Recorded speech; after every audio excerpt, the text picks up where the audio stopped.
সুপ্রিয় শিক্ষার্থীরা, সবাইকে শুভেচ্ছা ও স্বাগত জানিয়ে শুরু করছি আমার আজকের আরেকটি নতুন ক্লাসে।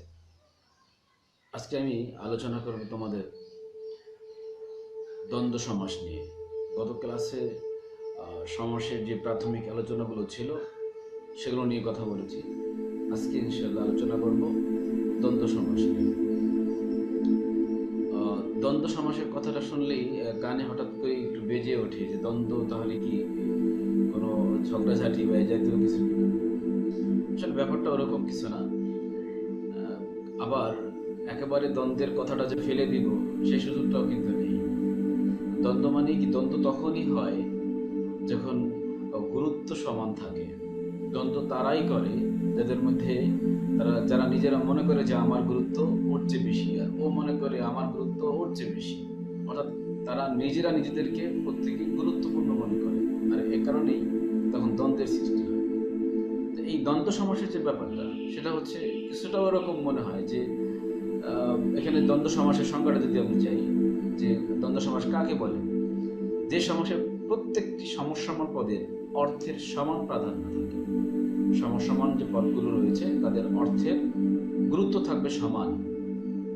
যেমন যদি বলি আমি দোয়াত ও কলম ইকুয়াল বা সমান সমান দোয়াত কলম, এই যে দোয়াত কলম বললাম, দোয়াতের যে গুরুত্ব কলমেরও ঠিক একই রকম, একই সমান গুরুত্ব। অর্থাৎ দোয়াত ছাড়া কলমকে ভাবা যায় না, আবার কলম ছাড়া দোয়াতকেও দিয়ে তেমন কোনো ফায়দা হবে না। এর মানে কি, দোয়াত ব্যবহার করতে চাইলে কলমের প্রয়োজন হবে, আবার কলম ব্যবহার করতে চাইলে আমাকে কালির প্রয়োজন হবে। তো এই উভয়ের জায়গা থেকে কিন্তু উভয়ের গুরুত্বই এখানে সমান। এই কারণে এটাকে বলা হয় দ্বন্দ্ব সমাস। এর ভিতরে আরেকটু কথা আছে। কথাটা হচ্ছে এই যে দোয়াত কলম, যে দোয়াত কলম বললাম আমি, এটা যে ব্যাস বাক্য, এই ব্যাস বাক্যে অনেক সময় যেটা হয় যে ও, এরপরে আর, এবং এই যে মানে অব্যয়গুলো রয়েছে এরা ব্যবহৃত হয়। যেমন মাতা ও পিতা সমান সমান মাতা পিতা, এই মাতা ও পিতা এরা একটা ব্যাস বাক্য, আবার মাতা একটা সমসমান পদ, পিতা একটা সমসমান পদ, এদের মাঝখানে ও একটি অব্যয় এসছে।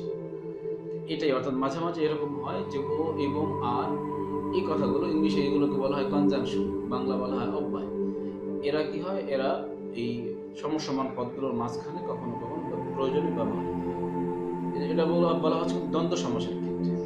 এই যে যেমন যদি আমি মাতা ও পিতা বলি, সেক্ষেত্রে কি মাতার যে গুরুত্ব পিতারও কি সমান গুরুত্ব, কোনোটাকে আপনি ফেলে দিতে পারবেন না, অর্থাৎ কোনোটাকে গুরুত্বহীন ভাবে কোনো সুযোগ নেই, উভয়টারই গুরুত্ব আছে এবং সমান গুরুত্ব আছে। এই কারণে আমরা বলবো এটাকে দ্বন্দ্ব সমাস। তাহলে আমরা মোটামুটি এতটুকু বুঝতে পারলাম যে দ্বন্দ্ব সমাস হচ্ছে যে সমাসের সমসমান পদগুলো যারা রয়েছে তাদের প্রত্যেকের গুরুত্বই হচ্ছে সমান। এরপরে যদি আমরা কয়েকটা প্রকারে এগুলোকে বিভক্ত করে নিই, কয়েকটা ভাগে বিভক্ত করে নিই, যে কিভাবে এরা যে একে অপরের সমান গুরুত্ব রাখে বা নিজেরা গুরুত্ব প্রয়োজন মনে করে, সেটা কেন।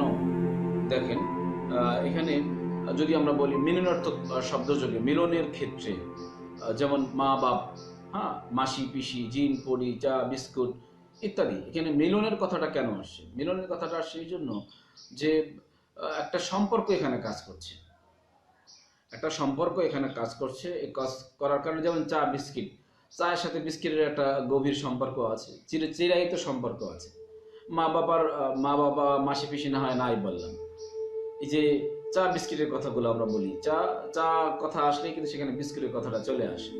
তাহলে কি এখানে এর গুরুত্ব অবশ্যই আছে। তো ওই ক্ষেত্রে বলা হচ্ছে এটা মিলনার্থক শব্দযোগে। আবার যদি বলি বিরোধার্থক শব্দযোগে, বিরোধ মানে বিপরীত, বিরোধ এক ধরনের শত্রুতা, যেমন দা কুমড়া, এরপরে অহি নকুল, সাপে বেজিতে যে ব্যাপারটা বলা হয়, অর্থাৎ এদের মধ্যে এক ধরনের বিরোধ আছে।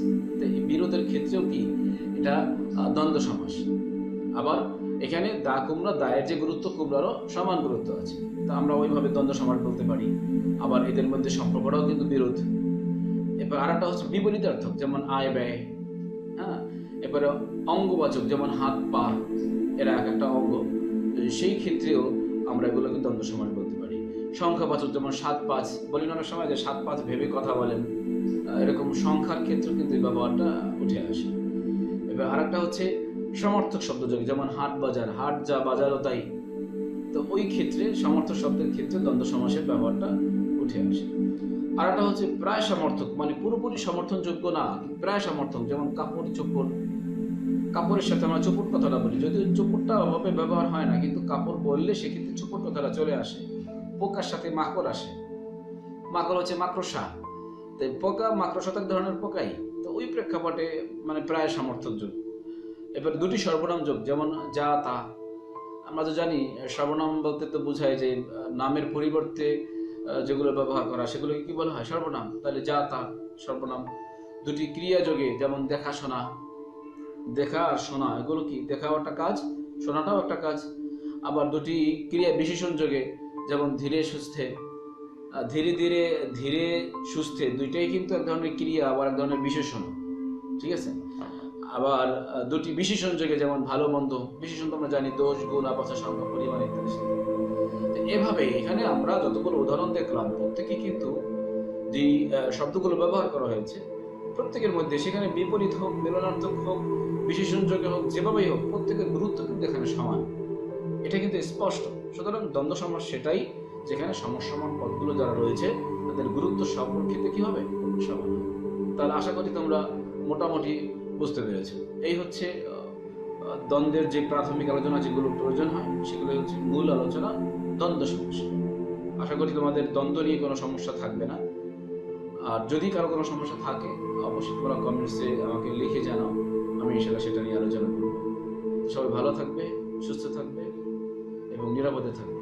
আল্লাহ হাফেজ।